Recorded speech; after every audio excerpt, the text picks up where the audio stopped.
Hey folks, Kozzi here, drafting for Pick One Pack One with this deck that now has 2 wins. Sweet little Feln aggro deck. It's not really your classic one. It hasn't really got a major infiltrate mechanic, although it has infiltrate creatures, and that's primarily because I struggled to get a lot of evasion.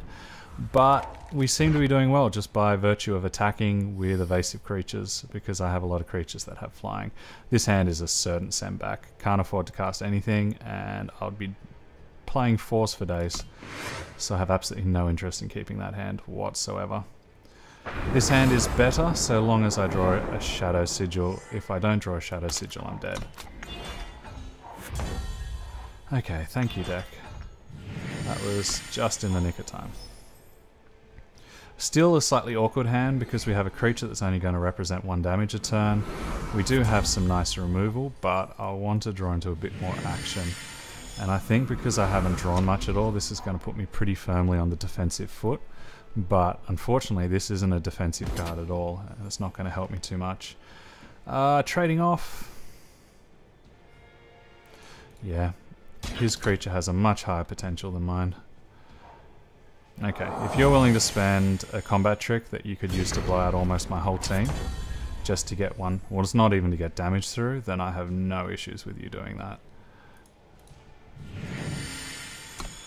Other than the fact that I have no creatures of my own. But that's not an issue in relation to your combat trick decision, that's an issue in relationship to my deck.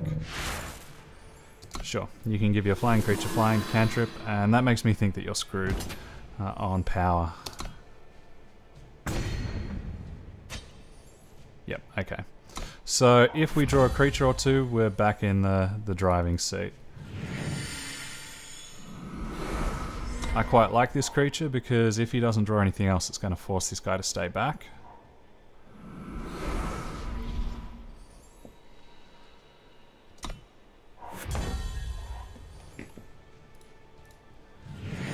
I can now decide how greedy I want to get. If I attack in, there's a chance that he'll double block, and if he double blocks, I can annihilate 1. These are both pretty... Actually, I think I'd rather just rapid shot. But regardless of what I do with these, I think I'd rather see more cards to know what my options are first. So I think that's the reason why main phase Wisdom of the Elders here is quite reasonable. And it's getting even better still. I want to give him flying. We'll get the snowball. We'll kill probably the wild cloud snake. Hang on. If I give him flying, he'll block with the cloud snake.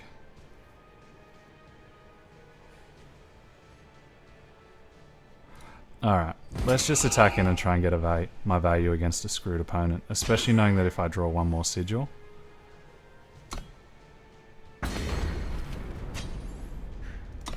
I can play a pretty nice creature on my next turn.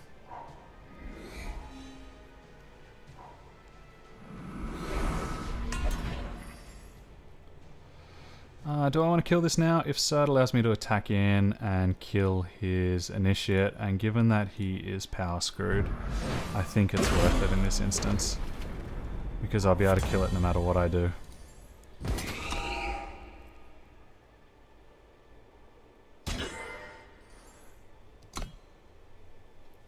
It's a nice catch-22 he found himself in. And it works out well for me because it allows me to use my power very efficiently indeed, while still holding up this threat of getting a snowball eventually. I think historically I used to underestimate this guy a lot. I actually think he's better than what I give him credit for, whilst he's still a bear, and if you don't know what that means, then feel free to check out the series that we've done on analysing cards. But whilst he's still a bear, the extra snowball damage here is fantastic, such as in this scenario.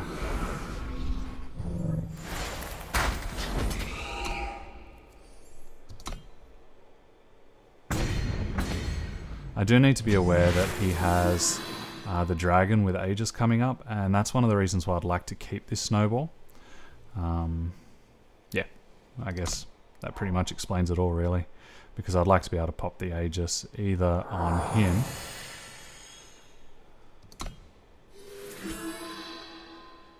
or on the dragon. I imagine it'll probably be on him. And if so, because it's not a fast spell, I'll need to do it soon.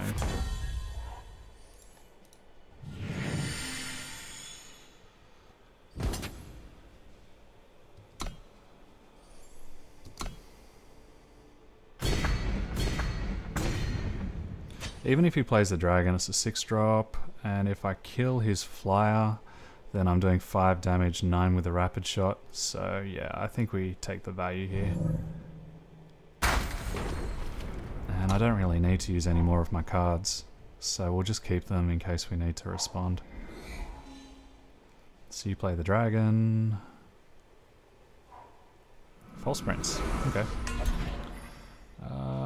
Let's give it levitate.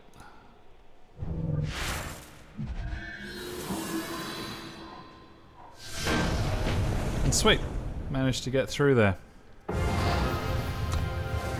Definitely helped by my opponent being screwed, which is a little bit of a shame. I'd like to have a game where I can show a bit of an arm wrestle in this series, but I'm sure it will come, and I'm sure that I'll lose it, so I probably shouldn't say things like that.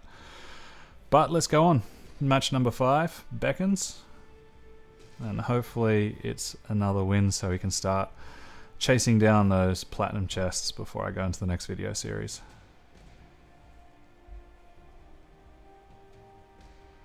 We've yet to see my Beast Caller, which is probably one of the better cards in my deck, but we've just seen Curve doing its thing. This is not a hand I'll keep. I need more power than that, and I need to be able to cast my cards. Pair of Feeding Times is sweet though, but not today.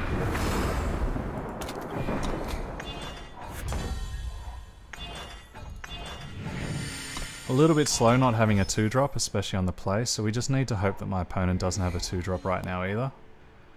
Okay, that's not great for us because it does block the Sky Snapper, but it also doesn't represent as fast a curve as what I was fearing.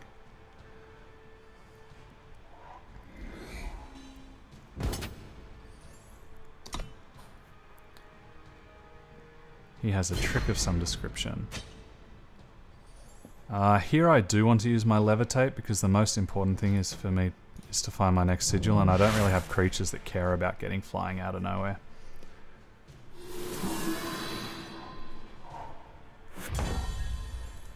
Unfortunately, it's given me now access to a creature that I'd much rather cast an attack with. It'll be super ideal if we draw. Okay, so that's what the stop was for the wisdom. It'll be super convenient if we can draw a primal sigil next turn. We can drop it, ping his blocker, attack in. And that's okay, because we'll still get value out of it by devouring. Fortunately not the right colour, but still good enough for me to cast my Serpent Trainer. I don't want to be playing these until I can get rid of the Scavenging Vulture. I'm not super interested in throwing away my value like that.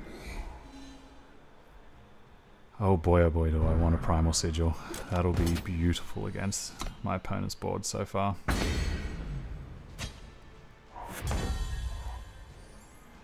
Okay, so I have some choices.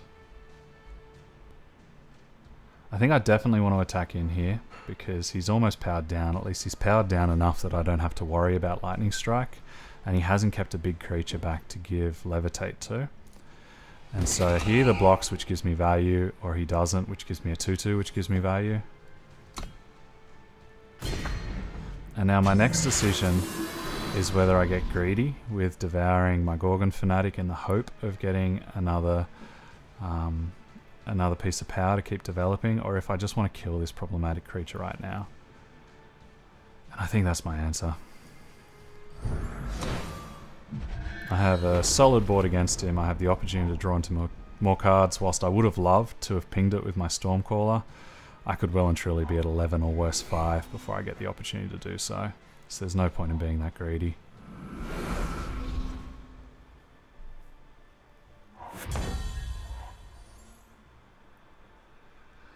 I think I am interested in devouring now,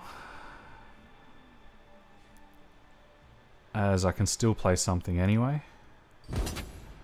I need to decide whether I want to attack with both, although this will represent a 2/1 blocker. So yeah, we'll attack with both.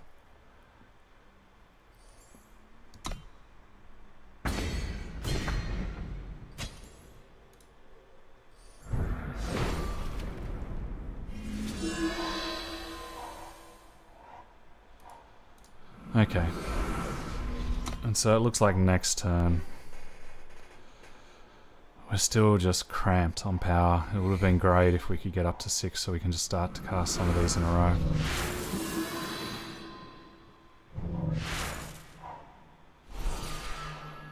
An echo card. What are the blue echo cards? It's the one where you can draw a card and then discard a card, I think is what he's got.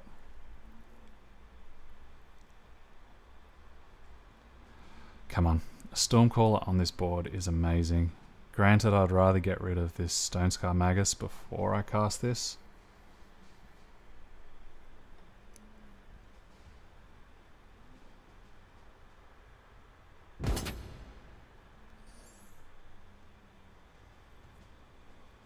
If we trade off, I still have guys to block with.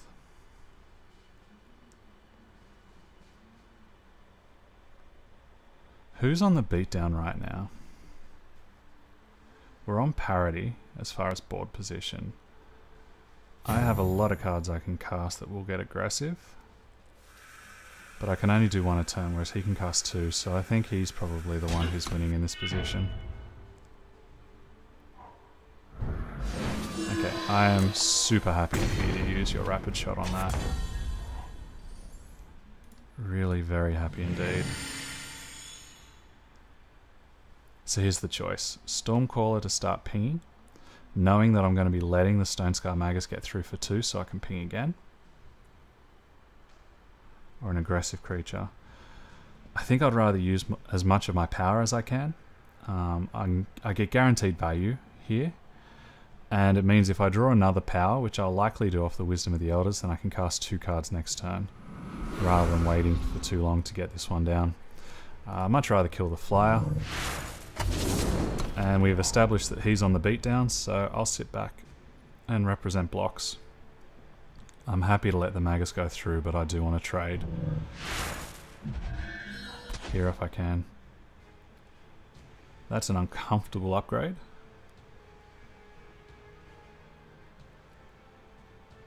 Does it make me more interested in blocking? Probably not. He's shown enough X1s in his deck. And he is playing blue. It looks like he's trying to get to the sky, so there's a good chance that he'll be casting a Sky Snapper at some stage. He might be keeping it in his hand as well, so this is still doing work even though I don't see how it's doing work.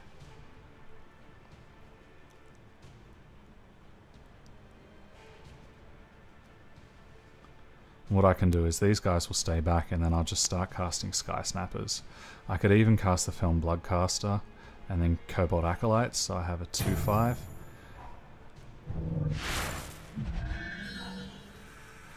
Ooh, that backfired for you. Unless you have some way of drawing a card. Okay, so we'll do this first because there's no reason to do anything else. But... and unfortunately we didn't draw a power. Do I want to get greedy with the Wisdom of the Elders? I don't think so. I want to represent a block for this guy. So we'll drop my Bloodcaster and just wait. If we go card for card, then I'm winning this game now. Which might be an argument to start turning the corner.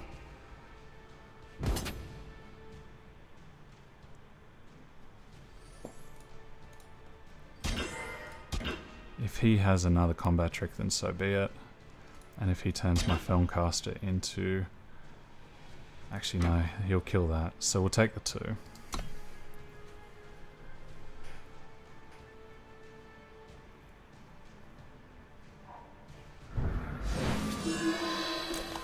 Okay, so you can still only kill 1, which means I can represent a double block next turn. Wow, that is hyper aggressive, dude. That is so aggressive. But you know, to each their own. Come on, I need this power. Frostkin can freeze him. Frostkin can actually block him, so Frostkin can freeze the Magus, allowing me to get an attack in, get a ping in. Still using power efficiently. Still getting ready for the same equation next time. But at least this time I'm beginning to get some pressure on him. now know that he has nothing in hand, and we've seen, what, 3 rapid shots go through? Okay, so he represents a little bit of a problem now. Fortunately, we can kill the Acolyte, and I actually think we're winning this race. I think I'm happy to use the Wisdom of the Elders now to look for my power, given that I can still play a second spell this turn. Serpent Trainer could block here, so he'll be attacking for 4, so he's got me on a 4-turn clock. I'll be attacking for 5, so I've got him on a 4-turn clock. But I have extra creatures. Actually, I've got him on a 3-turn clock, because I'll be pinging as well. Slight little misplay. If I knew that I was going to be casting the card draw, I probably should have done it first, so I could have seen if I had any new and interesting options rock up. That counts as a very new and very interesting option. And I think we want the Fanatic here. Long-term damage isn't going to matter. What's going to matter is just getting in. That's an unusual attack. Perhaps that's what you've determined is the most important for you to keep back.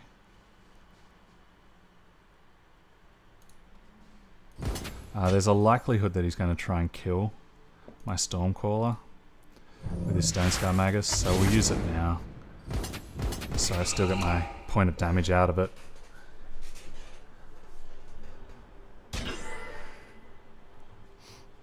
So, block here, kill my flyer.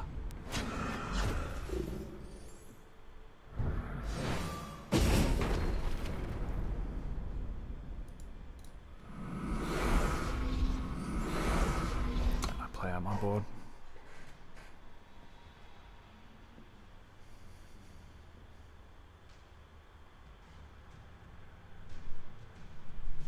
I want to make sure I have the opportunity to represent lethal here.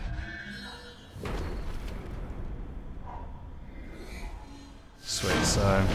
okay. He's not interested in letting me attack through it, which is perfectly fair. Okay, so that was a genuine match, which is nice to see. If you curve out, you can't do too wrong in Limited, hey? Just so long as you got things that are on curve, and the reality is most of the aggressive creatures are costed very generously. Let's see if we can win this last one.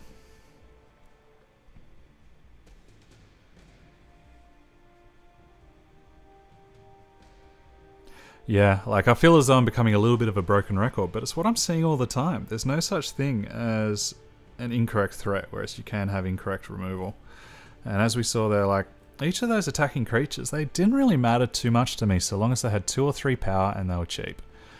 And so even though we got screwed for quite a while, and I think we would have closed that game so much faster had we had the opportunity to get to 6 power and start to play 2 of those 3 drops at a time. Like, how many 3 drops did we have left in my hand before we could even, start to wrest control of that game? But yeah, like, just so long as you've got the efficiently costed creatures and a right balance of removal and tricks, it feels as though if you can curve out, you're still in a great spot. I think there could be an argument made that I missed my chance to turn the corner by 1 turn. When I realized just how little resources he had, I think I was assuming I was on less life. I've got to admit, like, whilst I'm talking and playing, it's a couple of things going on. And so I've noticed in some of these matches that there's a couple of times that I'm just a little bit cognitively overloaded. You can see a couple of times where I've got some functional blindness happening on the board state. And I think that was one of those cases where I assumed my life total had been lower because I'd been in such a defensive mindset for so long. No power, no hand, let's throw it back. And this will be fun. Jonah Vale is a regular streamer and very, very competent drafter. So hopefully we have a sweet match coming up. But yeah, I think I went defensive. I wanted to wait 1 more turn to protect my hand. And then I realized that we were on parity with life totals and I could have gotten that 2 damage in. And so I think it was a mistake to wait as long as I did. Okay, it's either an Echo or a Fate card. Personally, I hope it's an Echo card because if it's Fate, it's probably that 5-cost 4/4 and he's got a Snowball in his hand, which will kill my Sky Snapper. The fact that he plays Shadow first makes me think that I might be right on that fear because I don't see a lot of Feln decks doing otherwise.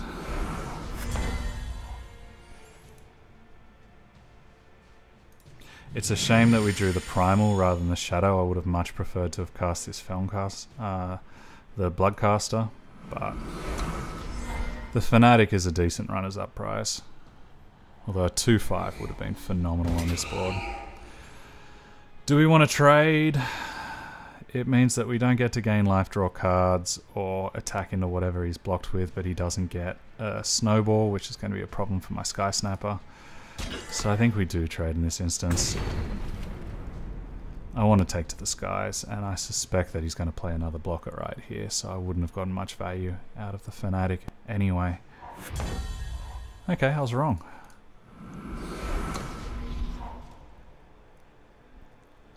Now we find out whether he had the snowball.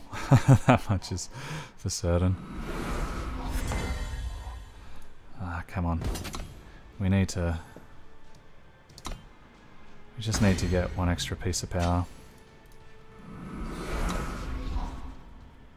This could hurt if he has a plague. Could hurt if he has a lightning storm, but I can't do anything about it. I need to just keep playing out.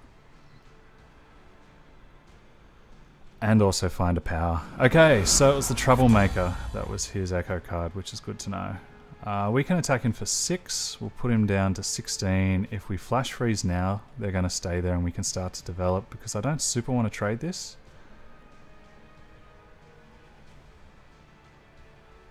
By the same token, I don't think he'll super want to attack in. We're winning this race. So perhaps if I play the Swiftblade, it could give me a profitable attack next turn. Yeah, okay. Let's keep developing first.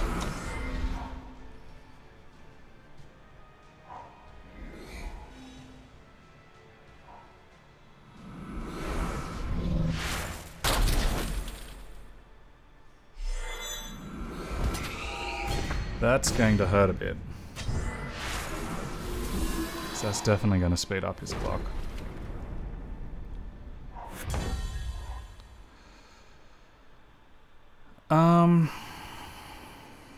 I don't want to show him this trick. But it's going to have to be used here. I wouldn't actually be unhappy if he trades off. I don't think he will, but I won't be unhappy. Okay.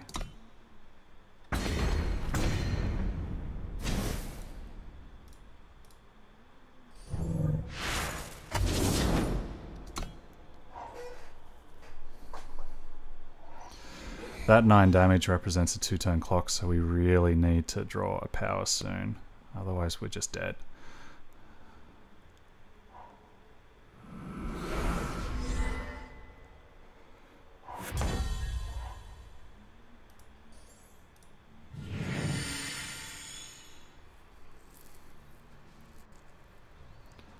I have to attack in, so let's attack in.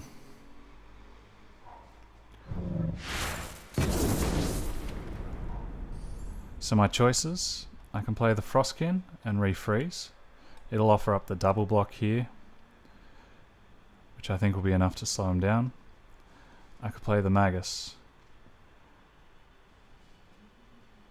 It'll probably mean I block like that and then kill that, so that also slows him down, but I take 5.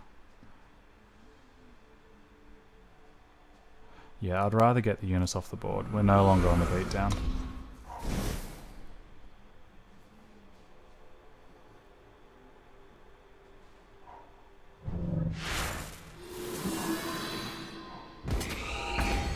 There's nothing we really could have done to get around that other than to play the Frostkin.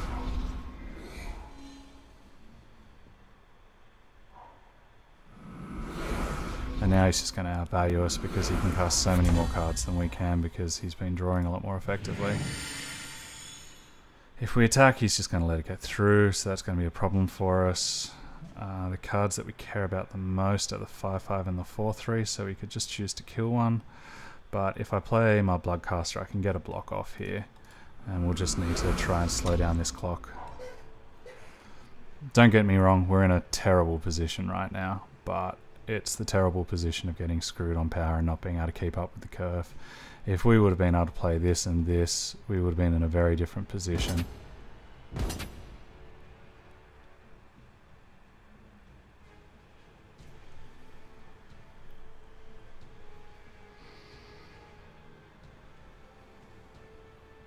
The fact that he's willing to attack in here is exactly the reason why it's going to get feeding timed next. Does he have a trick? It would seem to suggest he does from that attack.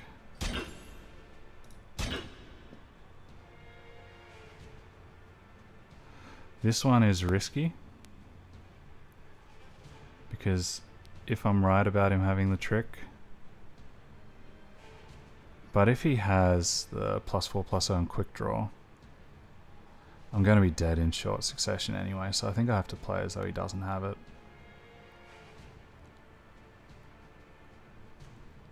Yeah.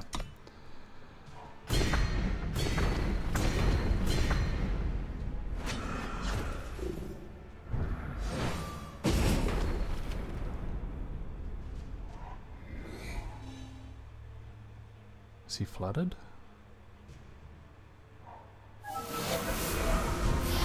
Okay, that explains why he was so happy to attack in.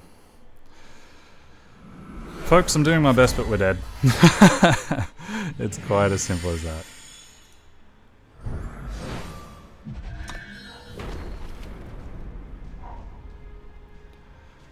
And it's a real shame. If we'd been able to get up some of that power earlier, I think we would have been pretty okay.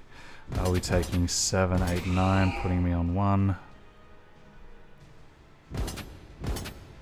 Yep, very fair to attack him with those.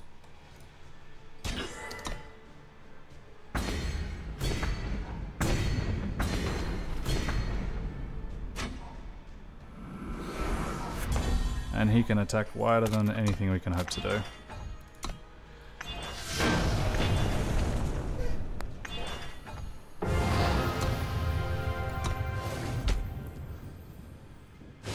Yes, that was very much the story of once the corner gets turned on the aggro deck goes down, even though I had a couple of decent controlling elements, but we didn't ever really see the power for it. I don't think there was a way I could have stopped that Beast Caller's Amulet, given that 2 of my creatures both were forced to attack. And once he had the 5/5, that was amazing value. If we had our quick removal, we could have done something about it. If we had a levitate of our own, we could have done something about the other infiltrate creature, but yeah.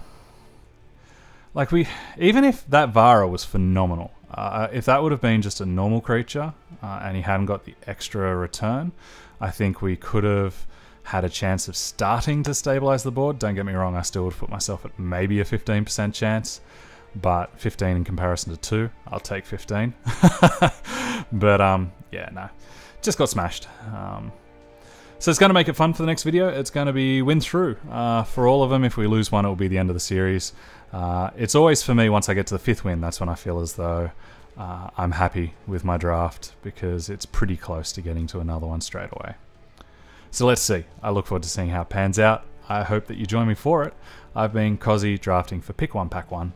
Thanks as always for watching, and I'll see you in just a moment when the auto video ticks through.